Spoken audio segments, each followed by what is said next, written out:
युद्ध में बहुत अहम भूमिका उन रणनीतिकारों की होती है जो राजधानी में बैठे होते हैं।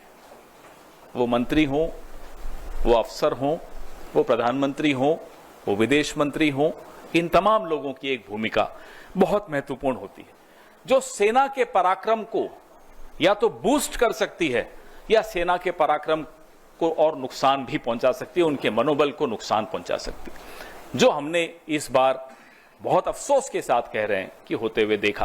पिछले पूरे एक हफ्ते में अमेरिकी राष्ट्रपति डोनाल्ड ट्रंप अलग अलग देशों में, जमीन पर, हवा में, हवाई जहाज में एक बात दोहराते रहे कि उन्होंने युद्ध रुकवाने में मध्यस्थता की।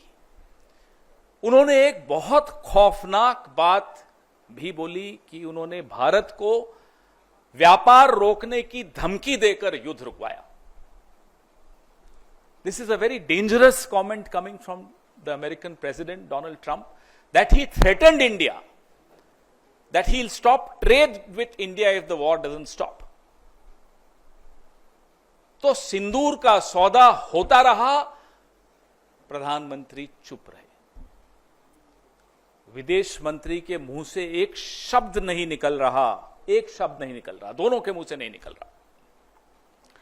हमें नहीं मालूम कि ऐसी कौन सी सीक्रेट्स हैं, ऐसे कौन से रहस्य हैं मोदी जी के, जयशंकर जी के या भाजपा के और नेताओं के, अमेरिका के पास और मैं तो कहूंगा चीन के पास।